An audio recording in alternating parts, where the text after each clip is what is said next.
Good morning student. आज हम पढ़ेंगे चैप्टर 11 गोभी का फूल। तो जिसमें ये व्यंग है, किसी पर लेखक का व्यंग है। लेखक कहता है कि कुछ व्यक्ति ऐसे होते हैं जो दूसरों को तो सीख देते हैं लेकिन अपने अंदर झांक के नहीं देखते हैं कि उनका व्यवहार कैसा है या वे कैसे हैं। वो दूसरों को शिक्षा देने में लगे रहते हैं और ऐसे ही लोग ऐसे होते हैं जो दूसरों को शिक्षा देते हैं, वही दूसरों से अपना काम निकालने में भी लगे रहते हैं और दूसरों को परेशान करते हैं। तो आइए पढ़ें कि कैसे कैसे लोग होते हैं। तो जैसे बाबू रामेश्वर प्रसाद की कहानी है, जिसको कोई नहीं जानता लेकिन पर बाजार के सभी कुंजड़े उन्हें अच्छी तरह पहचानते थे। कुंजड़े उन्हें कहते हैं जो सब्जी का व्यापार करते हैं, व्यवसाय करते हैं, सब्जी बेचते हैं। तो घर की साग सब्जी वे बाजार से रोज़ खरीद कर ले जाते हैं। हरी धनिया की गड्डी 10 पैसे या 30 पैसे की 3 लेना, शलजम के पत्ते तोड़वा कर। ऐसे लोग होते हैं ना कि जब सब्ज़ी की दुकान पर जाते हैं तो कहते हैं कि इसमें बहुत मिट्टी लगी है, मिट्टी का वज़न हो जाएगा, तो पत्ते अगर साथ में तोलोगे तो पत्ते का वज़न हो जाएगा, सब्ज़ी कम हो जाएगी। तो वो ऐसे ही व्यक्ति थे जो कि अगर अरबी खरीदते थे तो उसे धुलवाते थे कि मिट्टी लगी है, और आलू छाट छाट के लेते थे। अगर कोहड़ा उनके घर का सड़ जाता था तो दूसरे दिन वापस करते थे। तो इसी उनकी हरकत से सारे कुंजड़े, सारे सब्जी वाले उन्हें पहचानते थे और सब उन्हें देखकर आइए बाबूजी का नारा तो लगाते थे, पर मन से कोई नहीं चाहता था कि वो उनकी दुकान पर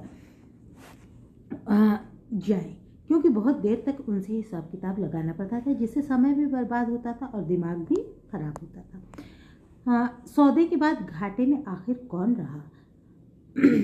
तो रामेश्वर प्रसाद जी को हरी सब्जी का मर्ज है। सारे संसार में यदि किसी वस्तु को वो आदि कारण मानते हैं तो वह है हरी सब्जी। किसी भी विषय पर उनसे बात चलाएं, अंत में इसी विश्वास के साथ कह उठेंगे कि हर समस्या का हल हरी सब्जी में छिपा पड़ा है। किस सब्जी में कितने विटामिन होते हैं, कितना लोहा, कितना चूना, कितना कत्था, कितनी लकड़ी तथा कितना ईटा, कितना गारा वगैरह होता है।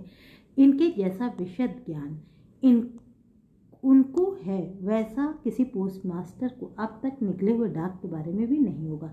लेखक कह रहा है कि जितना ये सब्जी के बारे में जानते हैं उतना शायद विशद ज्ञान, अपार ज्ञान कोई पोस्ट मास्टर भी अपने डाक टिकटों के बारे में नहीं जानता होगा। शामत के मारे मुंह से उस दिन निकल पड़ा कि मैं लखनऊ जा रहा हूँ। लेखक कह रहा है कि मेरी शामत की मार थी या मेरे खराब दिन थे कि मैं उस दिन उनसे कह पड़ा कि मैं लखनऊ जा रहा हूँ।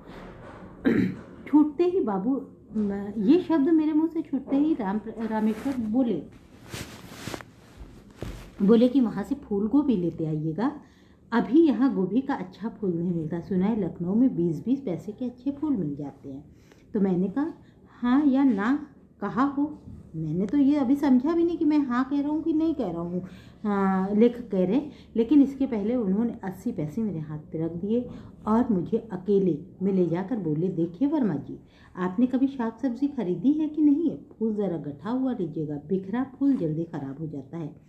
और देखिए अक्सर उस पर झाई पड़ जाती है या न रहे। बहुत से गोभी वाले पत्ते निकाल लेते हैं, वे पत्ते न निकालने पाए।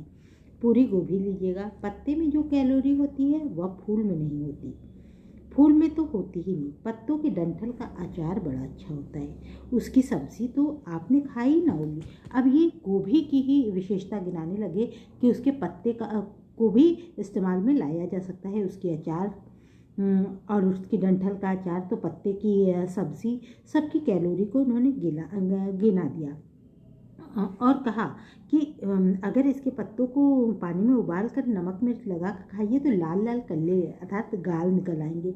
वे किसी भी सब्जी के बारे में बहुत कुछ कह सकते थे, इसलिए मैं चुप रहा। लेखक कह रहे इसलिए मैं चुप रहा कि उन्होंने मुझे विशेषता गिनानी शुरू कर दी। तो कहे कि कभी छोटे छोटे कीड़े लग जाते हैं, उसे ज़रा झड़वा लीजिएगा, जल्दी ख़राब हो जाता है। अच्छी गोभी फूल कच्चा हो तो विटामिन डी ए बी काफ़ी रहता है। अगर ये फूल कच्चा हो तो विटामिन डी और ए बी भी काफ़ी मात्रा में रहता है। मैंने उन्हें याद दिलाया कि यदि मैं गोभी के फूल का सारा महात्म्य सुन कर गया तो गाड़ी छूटेगी, लेकिन और नौकरी भी छूटेगी, गोभी का फूल भी छूट जाएगा। सब पर संकट की बात सुनकर रामेश्वर प्रसाद ने मुझे छोड़ दिया। हजरतगंज सिनेमा, नुमाइश, काफ़ी हाउस, सब कुछ छोड़कर मैं लखनऊ की तरकारी मंडी में घुसा। कि ऐसे तो मैं कहीं घूमता, लेखक कह रहा है, लेकिन मैंने इन सब को छोड़ दिया और सब्जी की मंडी में चला गया जहाँ 30 पैसे, इन्होंने कहा था 20 पैसे, लेकिन 30 पैसे से नीचे उतरने को कोई तैयार ही नहीं था।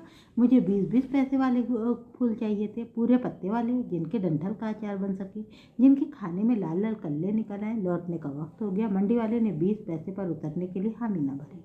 हार कर 30 पैसे के भाव से गोभी के फूल खरीद लिए।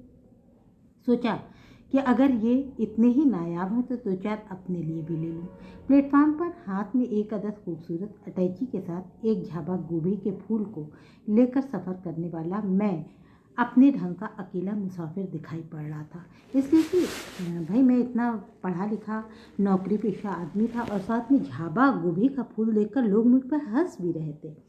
लेखक कह रहा है कि लोग हंस भी रहे थे और मैं अनोखा मुसाफिर अपने आप को भी लग रहा था। टिकट चेकर ने 2 बार पास से गुजरकर कुली से पूछ लिया कि सामान बुक करवा लिया है कि नहीं। 2-1 परिचित चेहरे भी दिखाई पड़े। बोले, कहिए दावत कब है?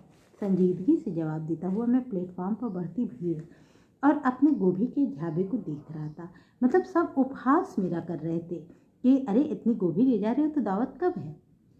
और मैं सबको मंद मुस्कान से जवाब दे रहा था। कुली चढ़ाने का आश्वासन दे रहा था पर 1 रुपया इनाम चाहता था। मैं चाहता था कि गाड़ी आ जाने पर ही हाँ या ना करूं। गाड़ी आई, ठसाठस भरी हुई मेल ठसाठस भरी हुई मेल थी। मारा मारी का सीन था। गाड़ी वालों बैलगाड़ी वालों का वर्ग संघर्ष चल रहा था। मतलब गाड़ी वाले और बैलगाड़ी वाले जैसे आपस में संघर्ष कर रहे थे। अंततः दृश्य में कुछ शांति आई। मैं भीतर घुसने लगा। भीतर वाले मुझे दूसरे डिब्बे में जाने के लिए कहने लगे, पर हया नामक वस्तु, हया मतलब होता है शर्म, नामक वस्तु मैं प्लेटफार्म पर ही छोड़कर डिब्बे में घुसा था। भीतर घुसते ही, इसलिए कि अब मैंने सोचा कि अगर मुझे गोभी ले जाना है तो शर्म नहीं करना है।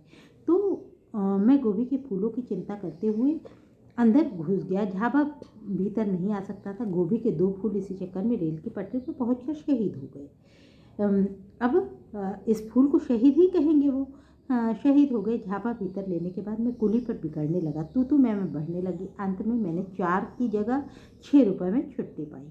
दूसरे के सामान को लोस्टवत देखते हुए, मिट्टी के ढेले की भांति देखते हुए, मैंने अपनी परंपरा में बहुत दिनों से आग्रह है, गाड़ी के भीतर जब तक उठा ले जाने का मौका ना हो, हर आदमी दूसरे का सामान इसी प्रकार देखता है। एक स्वर कहता था, साहब उधर ले जाएं, तो दूसरा बोलता था, बेंच के नीचे कर दीजिए। बेंच के? तीसरा ऊपर ले जाने का सुझाव देता था। अगर जगह होती तो डिब्बे के सभी लोगों का सुझाव एक के बाद एक पूरा कर देता। गोभी के फूलों का झाबा वहीं नीचे पड़ा रहा। लोग मना करने पर भी डिब्बे में घुसते रहे जिस तरह मैं घुसा था। मेरा अकेला कंठ डिब्बा खुलते ही मुझे सुनाई पड़ता था।